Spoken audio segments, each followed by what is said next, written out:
तो आओ शांतिनाथ भगवान की इस पावन कथा को करते हैं और प्रभु से प्रार्थना भी करते हैं। पहले सर्व सिद्धिदायक मंत्र है ओम ह्रीं श्रीं श्री शांतिनाथाय सर्व विघ्न विनाशाय सर्व सिद्धिं कुरु कुरु ह्रीं नमः। ओम ह्रीं श्री शांतिनाथाय सर्व विघ्न विनाशाय सर्व सिद्धिं कुरु कुरु ह्रीं नमः। ओम ह्रीं श्री शांतिनाथाय सर्व विघ्न विनाशाय सर्व सिद्धि कुरु कुरु ह्रीं नमः। ओम ह्रीं श्री शांतिनाथाय सर्व विघ्न विनाशाय सर्व सिद्धि कुरु कुरु ह्रीं नमः। ओम ह्रीं श्री शांतिनाथाय सर्व विघ्न विनाशाय सर्व सिद्धि कुरु कुरु ह्रीं नमः। ओम ह्रीं श्री शांतिनाथाय सर्व विघ्न विनाशाय सर्व सिद्धि कुरु कुरु ह्रीं नमः। ओम ह्रीं श्री शांतिनाथाय सर्व विघ्न विनाशाय सर्व सिद्धिं कुरु कुरु ह्रीं नमः। ओम ह्रीं श्री शांतिनाथाय सर्व विघ्न विनाशाय सर्व सिद्धि कुरु कुरु ह्रीं नमः। ओम ह्रीं श्री शांतिनाथाय सर्व विघ्न विनाशाय सर्व सिद्धि कुरु कुरु ह्रीं नमः। ओम ह्रीं श्री शांतिनाथाय सर्व विघ्न विनाशाय सर्व सिद्धि कुरु कुरु ह्रीं नमः। ओम ह्रीं श्री शांतिनाथाय सर्व विघ्न विनाशाय सर्व सिद्धि कुरु कुरु ह्रीं नमः। ओम ह्रीं श्री शांतिनाथाय सर्व विघ्न विनाशाय सर्व सिद्धि कुरु कुरु ह्रीं नमः। ओम ह्रीं श्री शांतिनाथाय सर्व विघ्न विनाशाय सर्व सिद्धि कुरु कुरु ह्रीं नमः। ओम ह्रीं श्री शांतिनाथाय सर्व विघ्न विनाशाय सर्व सिद्धि कुरु कुरु ह्रीं नमः। ओम ह्रीं अरहं श्री शांतिनाथाय सर्व विघ्न विनाशाय सर्व सिद्धि कुरु कुरु ह्रीं नमः। ओम ह्रीं श्री शांतिनाथाय सर्व विघ्न विनाशाय सर्व सिद्धि कुरु कुरु ह्रीं नमः। ओम ह्रीं श्री शांतिनाथाय सर्व विघ्न विनाशाय सर्व सिद्धि कुरु कुरु ह्रीं नमः। ओम ह्रीं श्री शांतिनाथाय सर्व विघ्न विनाशाय सर्व सिद्धि कुरु कुरु ह्रीं नमः। ओम ह्रीं श्री शांतिनाथाय सर्व विघ्न विनाशाय सर्व सिद्धि कुरु कुरु ह्रीं नमः। ओम ह्रीं श्री शांतिनाथाय सर्व विघ्न विनाशाय सर्व सिद्धि कुरु कुरु ह्रीं नमः। ओम ह्रीं श्री शांतिनाथाय सर्व विघ्न विनाशाय सर्व सिद्धि कुरु कुरु ह्रीं नमः। ओम ह्रीं श्रीं नमो अरिहंताणं। ओम ह्रीं श्रीं नमो सिद्धाणं। ओम ह्रीं श्रीं नमो वायरियाणं। ओम ह्रीं श्रीं नमो उभजयणं। ओम ह्रीं श्रीं नमो लोहे सब साहुण। ओम ह्रीं श्रीं नमो अरिहंताणं। ओम ह्रीं श्रीं नमो सिद्धाणं। ओम ह्रीं श्रीं नमो वायरियाणं। ओम ह्रीं श्रीं नमो उभजयणं। ओम ह्रीं श्रीं नमो लोहे सब साहुण। ओम ह्रीं श्रीं नमो अरिहंताण। ओम ह्रीं श्रीं नमो सिद्धाण। ओम ह्रीं श्रीं नमो वायरियाण। ओम ह्रीं श्रीं नमो उभजयण। ओम ह्रीं श्रीं नमो लोहे सब साहुण। ओम ह्रीं श्रीं नमो अरिहंताण। ओम ह्रीं श्रीं नमो सिद्धाण। ओम ह्रीं श्रीं नमो वायरियाण। ओम ह्रीं श्रीं नमो उभजयण। ओम ह्रीं श्रीं नमो लोहे सब साहुण। ओम ह्रीं श्रीं नमो अरिहंताण। ओम ह्रीं श्रीं नमो सिद्धाण। ओम ह्रीं श्रीं नमो वायरियाण। ओम ह्रीं श्रीं नमो उभजयण। ओम ह्रीं श्रीं नमो लोहे सब साहुण। शांतिनाथ भगवान की जो पहली कथा है वो भगवान शांतिनाथ की कथा है। भगवान शांतिनाथ की ये पावन कथा 3 भुवन भावनी है। बहुत महिमा है इसकी, अलौकिक है, अपूर्व है। ये प्रीति वात्सल्य की देने वाली है। इस कथा से पाप ताप का नाश होता है, दुर्भाग्य का दमन हो जाता है, निराशा हमेशा के लिए दूर भाग जाती, उमंग उत्साह उल्लास का उत्सव करने वाली है ये कथा। ये कथा कामनाओं की कल्पतरु कामधेनु है, मनोवांछित इच्छाओं को पूर्ण करने वाली है। इससे समृद्धि शांति निष्दिन बनी रहती है। भगवान शांतिनाथ कथा की पावन ये शांतिनाथ भगवान की पावन कथा सर्व सिद्धि को देने वाली है, सर्व विघ्नों का नाश करने वाली है। पूरी प्रकृति में आनंद छा जाए इस कथा के प्रभाव से, ऐसी शक्ति है इसकी। शुभ सात्विक इच्छाओं को पूर्ण करने का एक चमत्कारी श्रेष्ठ उपाय है। इसकी आराधना से शारीरिक, मानसिक, सामाजिक, पारिवारिक, प्राकृतिक, धार्मिक किसी भी प्रकार की आपदाएं हमेशा के लिए दूर हो जाती हैं।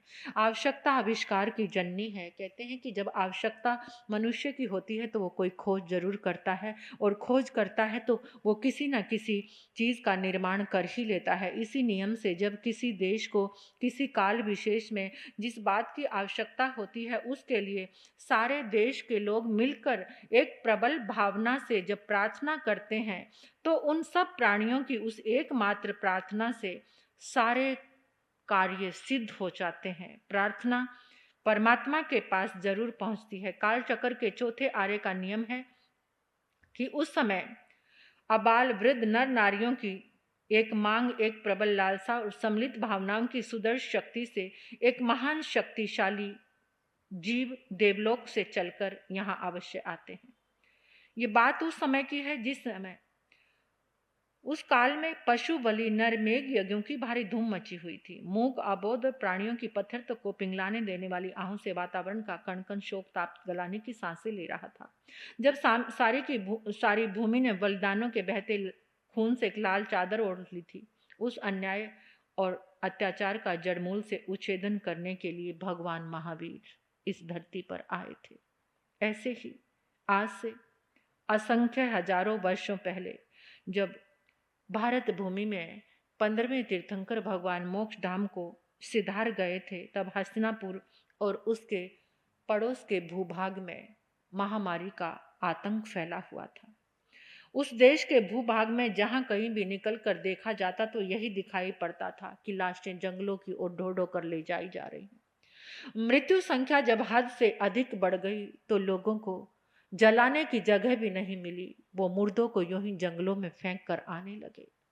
सारी की सारी भूमि शमशानों में बदल चुकी थी। बढ़ते बढ़ते जब मृत्यु संख्या इस हद तक बढ़ गई, चारों तरफ से कहीं सुनाई देता था तो केवल आकाश को चीर देने वाले रुदन की, आर्त की, आहों की ही आवाजें थी।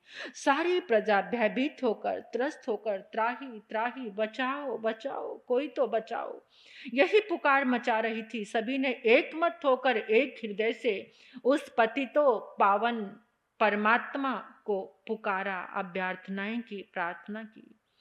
जब ऐसी प्रार्थना चलती है तो कोई ना कोई आते अवश्य है। तो उस समय विकट समय में सर्वासिद नामक अनुत्तर विमार का एक जीव अपने 33 सागरोपम के आयुष्य को भोग कर हस्तिनापुर नामक नगर में राजा विश्वसेन की परम आज्ञाकारिणी अचिरा माता की कुक्षी में पधारी। जब भगवान शांतिनाथ के जीव स्वर्ग से चलकर मां अचिरा देवी की कुक्षी में आए तो माता ने 14 स्वप्न देखे। सुबह उठी, सजग हुई और अपने स्वप्नों पर विचार करने लगी और उनको महसूस होने लगा ये अद्भुत स्वप्न है, इससे पहले कोई स्वप्न नहीं आए, अवश्य ही कुछ मंगल होने वाला है। और वो चलती हुई अपने पति के शयन कक्ष में आई, मधुर आलाप से पति को जगाया और कहा मैंने ऐसे शुभ स्वप्न देखे। उन्होंने भी कहा महारानी ये बहुत अद्भुत है, भद्र आसन पर बैठो। और सारे स्वप्नों को राजन ने सुना और कहा ये स्वप्नों का परिणाम तो बहुत अद्भुत है। सुबह हुई, स्वप्न पाठकों को बुलाया।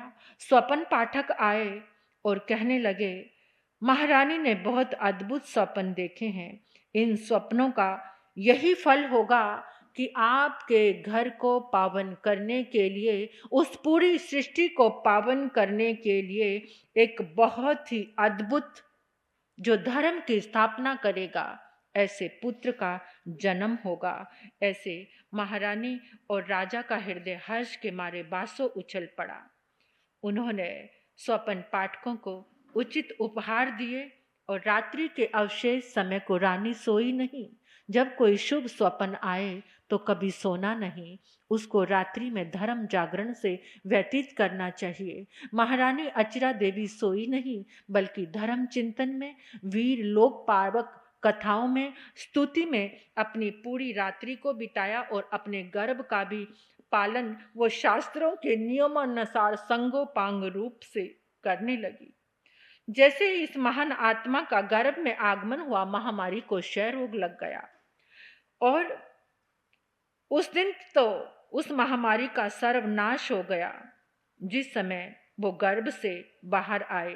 इस अचानक परिवर्तन को देखकर सब लोगों को विश्वास हो गया कि ये महान शक्तिशाली आत्मा का आगमन हो गया है। जैसे सूर्य उदय होने से सबको पता चल जाता है कि अब अंधकार नहीं रहेगा, ऐसे ही ये भी उस महान आत्मा के आगमन की पूर्व भूमिका थी। महारानी ने पूरे 9 मास 7.5 दिन बीतने पर परम पुण्यमान महान तेजस्वी यशस्वी बालक को जन्म दिया। बालक का उत्सव जन्मोत्सव बड़े धूमधाम से मनाया गया। 12वें दिन अशुचि कर्म से निवृत्त हो जाने के बाद बालक का नामकरण संस्कार किया। जिस घड़ी से बालक माँ के गर्भ में आए थे उसी समय से महामारी को क्षय रोग लग चुका था। चारों तरफ शांति की स्थापना हो चुकी थी, इसलिए उस बालक का नाम शांति के सम्राट अर्थात शांतिनाथ रखा रखा गया। भगवान शांतिनाथ अपने बाल्यकाल से बड़े भारी, गुणीशील, संस्कारी, अभिजित, अप्रतिम प्रतिभावान थे। जब वो 8 वर्ष के हुए तो माता पिता के मन में आया कि इन्हें पाठशाला में प्रवेश करा देते हैं, परंतु अपने ज्ञान से उस समय सारे विद्वान पंडितों को उन्होंने दिखा दिया कि कोई भी उनके ज्ञान बल की समता करने में वहां समर्थ नहीं था। बिना कुछ पढ़ाए लिखाए हुए सभी कलाओं में कुशल थे, पारंगत थे, विद्वान थे। काल व्यतीत होने पर यशोमती नामक सर्वांग सुंदर कन्या से उनका विवाह कर दिया गया।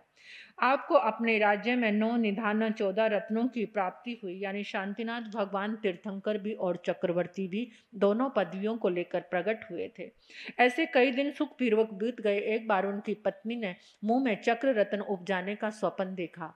ये स्वप्न बड़ा अलग था। अपने पति के पास आई और स्वप्न सुनाया। पति तो ज्ञान निधान थे ही, उनको तो मां के गर्भ से ही 3 ज्ञान थे। तो उन्होंने कहा, महारानी, प्रिय भव में, पूर्व भव में दृढ़त मेरा छोटा भाई था। बाद में वो सर्वासिद्ध नामक विमान में गया, वहां से चलकर हमारे घर में पुत्र के रूप में आ रहा है।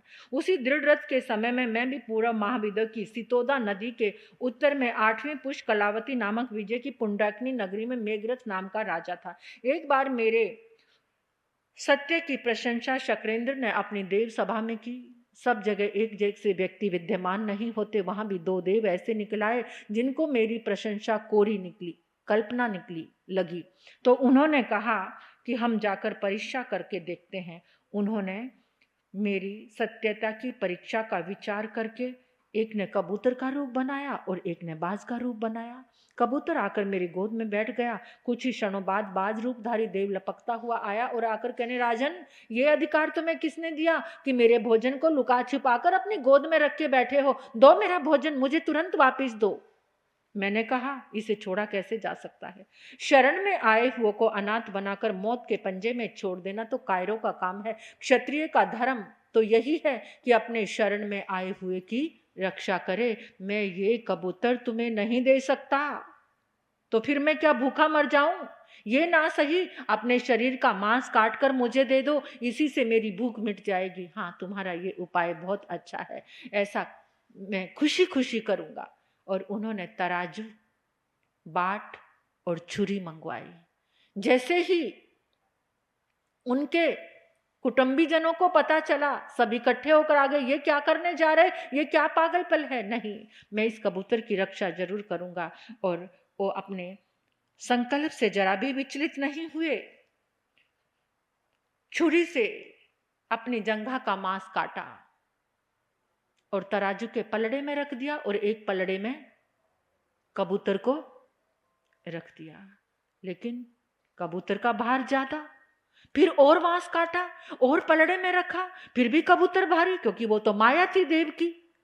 तो जब देखा कि इतने शरीर का काफी भाग काट डाला, फिर भी कबूतर के बराबर होते ना देखकर वो खुद ही तराजू के पलड़े में जाकर बैठ गए और कहा बाज को, लो, खा लो मुझे, नोच लो मुझे, तुम्हारे पास ये भरपूर मांस है और इस कबूतर को छोड़ दो। उसी समय वो बाज रूपधारी देव अपने असली रूप को छिपाकर रख ना सका। वो देव रूप में प्रकट हुआ और कहने लगा, मैं तुम्हारी सत्यशीलता पर बार बार बलिहारी जाता हूं। ये माया मैंने और कबूतर ने तुम्हारी सत्यवादिता की और तुम्हारी करुणा की परीक्षा के लिए की है। तुम 52 तोला और पाव रत्ती भर इसमें खरे उतरे हो। जो शक्रेंद्र ने कहा उससे भी सवाया पाया वंदन करने लगे और उन्होंने मेरे शरीर को पहले जैसा ही बना दिया। अपनी पत्नी को बता रहे हैं, मेरे शरीर को पहले जैसा ही सुंदर बनाया और अपने देव रूप में वहां से कूच कर गए। हे महारानी, यही मेरे पूर्व भव का वृत्तांत है और वहीं का वो जो छोटा भाई है वो आज हमारे घर में पुत्र के रूप में आ रहा है। यो मेघरथ राजा ने तीर्थंकर गोत्र बंधन के 20 कारणों में से जीव रक्षा के कई कारणों को अपने जीवन में उत्कृष्ट रस के साथ, जब जीव उत्कृष्ट रस के साथ जीव दया पालता है तो उसका तीर्थंकर गोत्र का यानी भगवान बनने का कर्मबंध हो सकता है। करुणा में इतनी ताकत है, उन्होंने सात्विक औषधि के अनेक औषधालय खुलवाए, जन साधारण को बिना मूल्य औषधियां वितरण की। तो मैं भी आपसे एक बात कहना चाह रही हूँ, जो बाढ़ पीड़ित लोग हैं, जितनी आपकी सामर्थ्य है। थोड़ा कम खा लेना, थोड़ा कम पहन लेना, थोड़ा वस्तुओं का उपभोग आप कम कर लेना। लेकिन वो जो बाढ़ पीड़ित हैं, जहां जहां सोर्स बने हुए हैं, आप पहुंचा सकते हो। उन पीड़ितों के पास ना घर रहा, ना दर रहा, ना खेती, खाने के लिए उनके पास कुछ भी नहीं बचा। जितनी आपकी सामर्थ्य है, कुछ भोजन में कम कर सकते हो, कुछ पहनने में कर सकते हो, कुछ बाहर जा जाकर भोजन खाना खाते हो उसमें कमी कर सकते हो, 1-2 दिन का छोड़ सकते हो। उन जो बिल्कुल बेचारे इतने पीड़ित हो गए हैं, दुखी हो चुके हैं, उनकी मदद आप जरूर करना। ये करुणा है, ये अहिंसा है, ये शांतिनाथ भगवान की। और जैन लोग तो उसमें आगे हैं। और मुझे नाज है इस देश की ये सिख कौम पर, जिन्होंने पूरे गुरुद्वारे खोल दिए हैं। अगर सेवा है तो उनके पास ही है, उनसे हमें कुछ सबको सीखना चाहिए। आप कुछ कम कम खा लेना, पदार्थों के रसों को कम कर देना, लेकिन उन पीड़ितों की मदद जरूर करना। आपका थोड़ा सा दान उनके जीवन के का निर्वाह हो सकता है। ऐसी करुणा आप सभी जरूर रखना।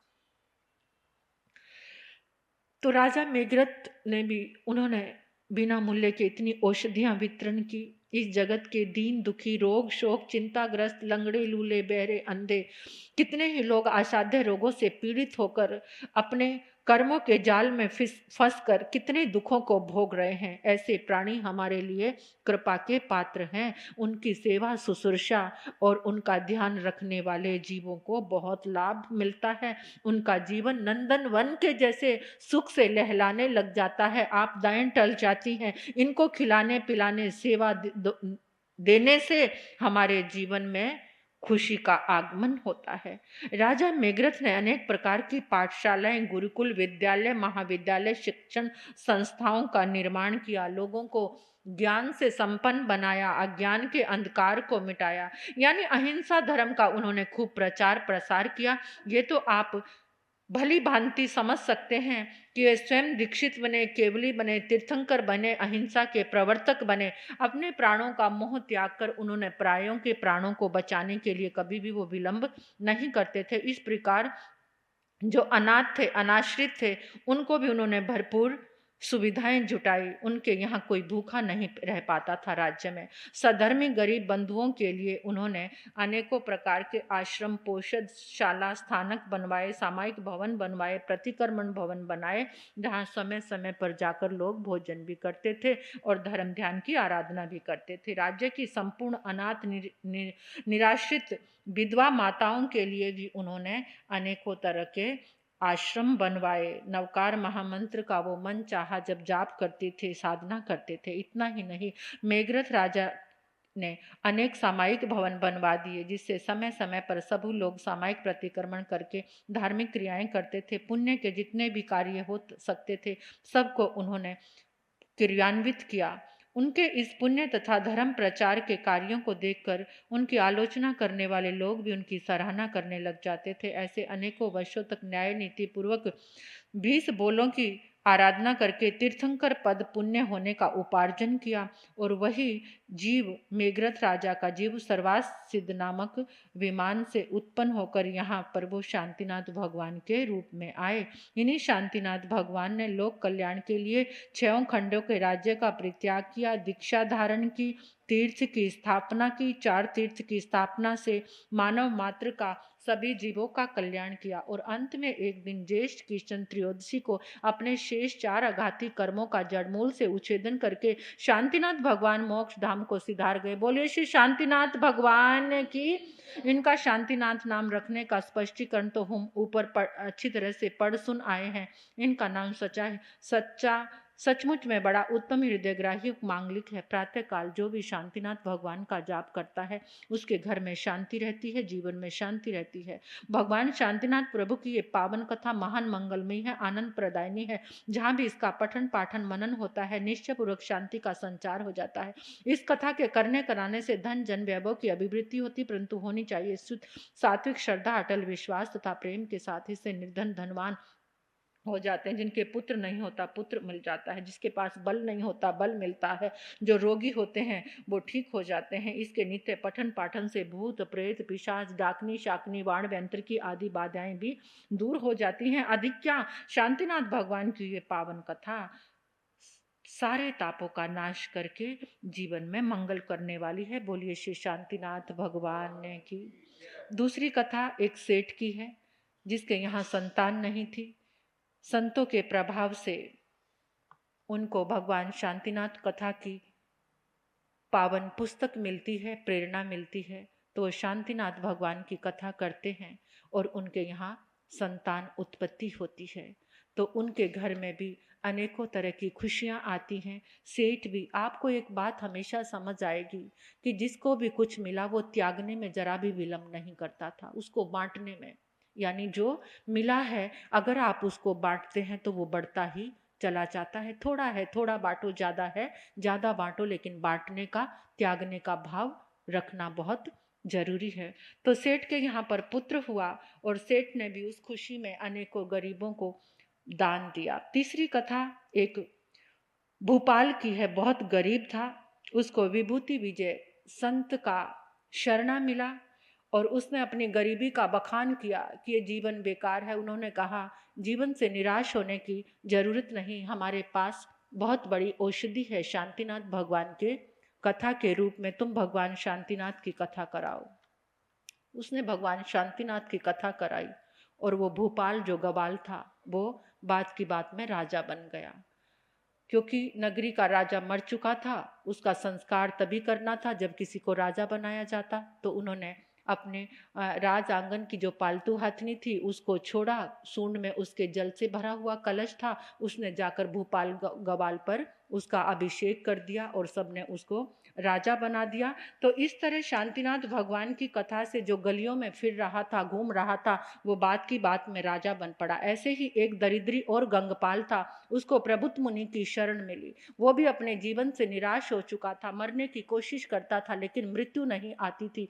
तो उसने अपनी भावना रखी, उन्होंने कहा भगवान शांतिनाथ का शरणा लगो, लो शांतिनाथ भगवान की कथा अपने घर आंगन में कराओ। घर आंगन में कथा कराई। घर में जब प्रसाद का पात्र रखने गया तो वहां पर धरती पोली थी, एकदम पांव जमीन में धंसने लगा। खोद कर देखा तो 3.5 करोड़ रुपए की राशि उसके हाथ लगी। इस हाथ दे इंस्टेंट रिजल्ट हो गया कि भगवान शांतिनाथ की कथा कराते कराते बात की बात में वो करोड़ोंपति बन गया। अब तो उसका दिल भी बड़ा हो गया। उसने अपने 252 शहरों में दुकानें खोल ली, आश्रम खुलवाए, बड़े बड़े सब लोगों के लिए वो शरणभूत बना।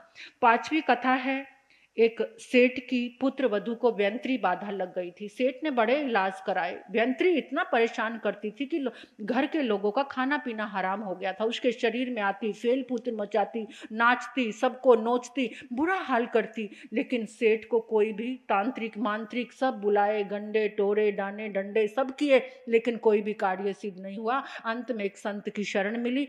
संत ने उनको कहा कि जब मोक्ष जैसे अखंड सुख को जीव प्राप्त कर सकता है अपनी मेहनत से, तो ये भूत प्रेत की बाधा मिटानी कौन सी मुश्किल है। तुम भगवान शांतिनाथ की कथा कराओ। फिर देखो शांतिनाथ भगवान की कथा कराई, पुत्रवधू को बिठाया और बात की बात में वो पुत्रवधू ठीक हो गई। उस समय जो लोग भूत प्रेत पर विश्वास नहीं करते थे वो लोग भी आए हुए थे, दांतों तले उंगली दबाने लगे, क्या ऐसी चीजें भी होती हैं। और शांतिनाथ भगवान की कथा में इतनी पावर, इतनी शक्ति है कि जो पुत्र वधू हजारों सयानों के तांत्रिक मांत्रिक से ठीक नहीं हुई और भगवान शांतिनाथ की कथा से वो स्वस्थ हो गई।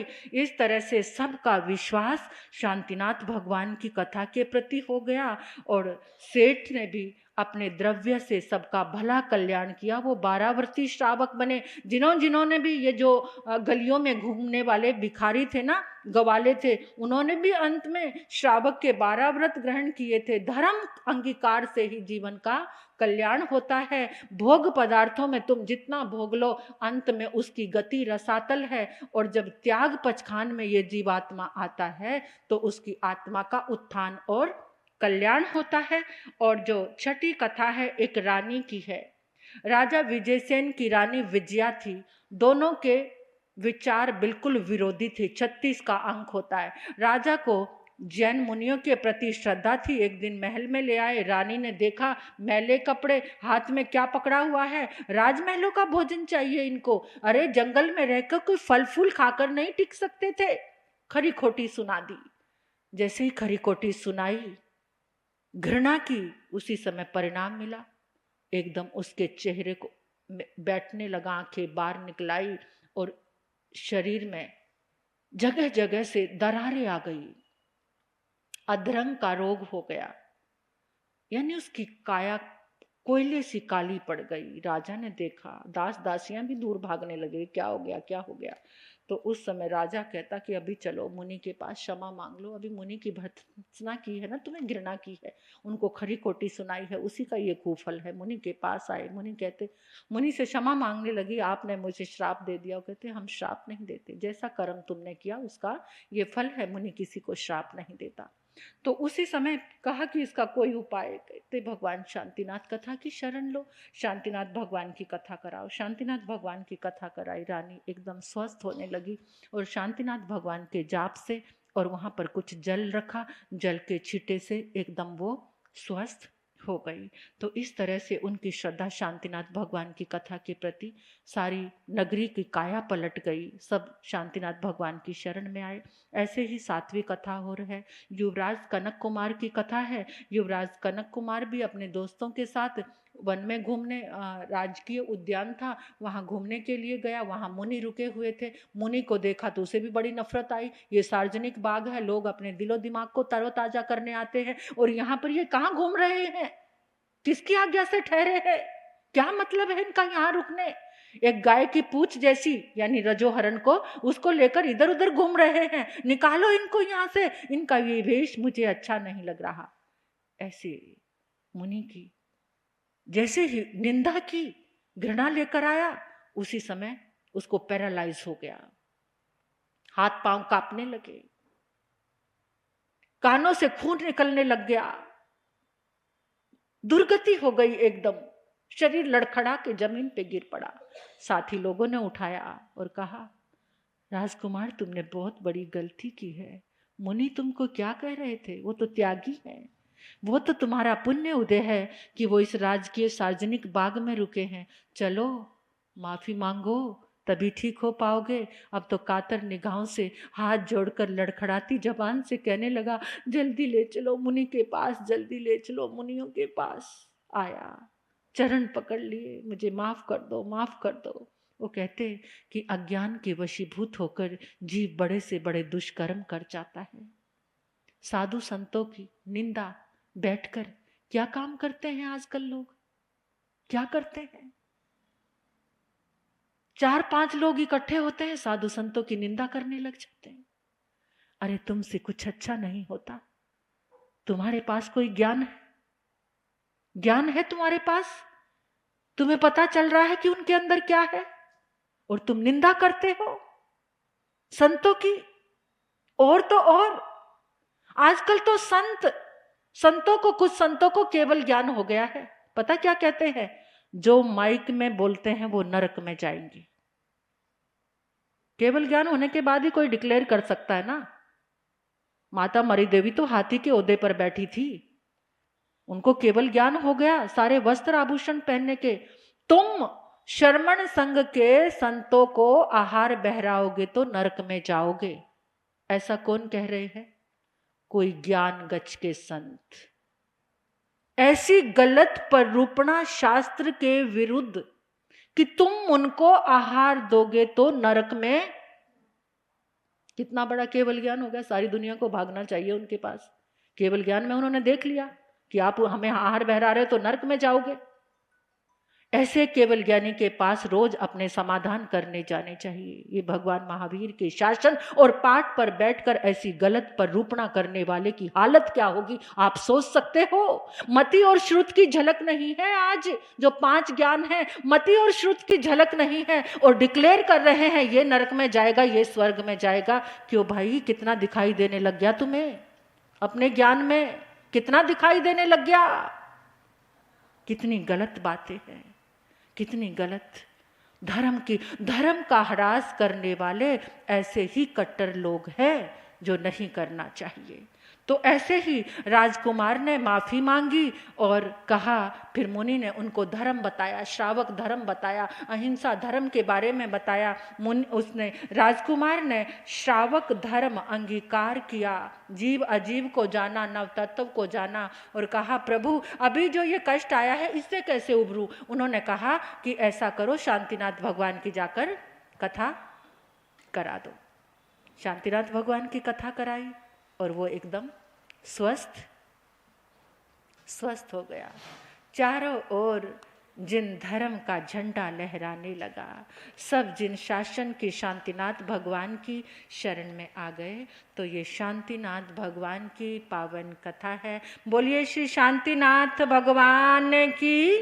ओम ह्रीं श्रीं नमो अरिहंताणं, ओम ह्रीं श्रीं नमो सिद्धाणं, ओम ह्रीं श्रीं नमो आयरियाणं, ओम ह्रीं श्रीं नमो उवजयणं, ओम ह्रीं श्रीं नमो लोय सब साहुणं, ओम ह्रीं श्रीं नमो अरिहंताणं, ओम ह्रीं श्रीं नमो सिद्धाणं, ओम ह्रीं श्रीं नमो आयरियाणं, ओम ह्रीं श्रीं नमो उवजयणं, ओम ह्रीं श्रीं नमो लोय सब साहुणं, ओम ह्रीं श्रीं नमो अरिहंताणं, ओम ह्रीं श्रीं नमो सिद्धाणं, ओम ह्रीं श्रीं नमो आयरियाणं, ओम ह्रीं श्रीं नमो उवजयणं, ओम ह्रीं श्रीं नमो लोय सब साहुणं, ओम ह्रीं श्रीं नमो अरिहंताणं, ओम ह्रीं श्रीं नमो सिद्धाणं, ओम ह्रीं श्रीं नमो आयरियाणं, ओम ह्रीं श्रीं नमो उवजयणं, ओम ह्रीं श्रीं नमो लोय सब साहुणं, ओम ह्रीं श्रीं नमो अरिहंताणं, ओम ह्रीं श्रीं नमो सिद्धाणं, ओम ह्रीं श्रीं नमो आयरियाणं, ओम ह्रीं श्रीं नमो उवजयणं, ओम ह्रीं श्रीं नमो लोय सब साहुणं। शांतिनाथ भगवान की पावन आरती करेंगे।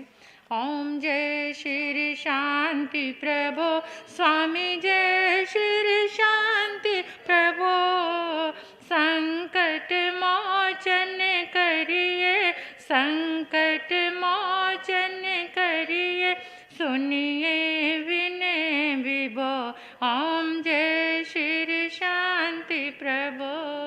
हस्तिनापुर में जन्मे अचला के नंदन, स्वामी अचला के नंदन, विश्वसेन कुल दीपक, विश्वसेन कुल दीपक, प्रभु आनंद कंदन। ओम जय श्री शांति प्रभु। जनमत मेरे घिन शाई, शांति करो देवा, स्वामी शांति करो देवा। अमर अमर पति करते, अमर अमर पति करते, चरण कमल सेवा। ओम जय श्री प्रभो। शांति शांति महामंत्र जो प्रेम युक्त गावे, स्वामी प्रेम युक्त गावे। रोग शोक भय नाशे, रोग शोक भय नाशे, सुख वैभव पावे। ओम जय श्री शांति प्रभो।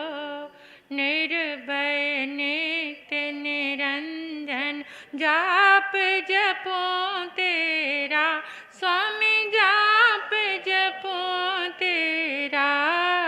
भवोदधि प्रबल भंवर से, भवोदधि प्रबल भंवर से, पार करो बेड़ा। ओम जय श्री शांति प्रभु। भक्ति भाव से करता सोहन अभिनंदन, स्वामी सेवक अभिनंदन। प्रेम पूर्ण भक्तों का, प्रेम पूर्ण भक्तों का, स्वीकृत करो वंदन। ओम जय श्री शांति प्रभु। जय श्री शांति प्रभु। स्वामी जय श्री शांति प्रभो, संकट मोचन करिए, सुनिए विनय विभो। ओम जय श्री शांति प्रभो। बोलिए श्री शांतिनाथ भगवान की, बोलिए श्री शांतिनाथ भगवान की, बोलिए श्री शांतिनाथ भगवान की।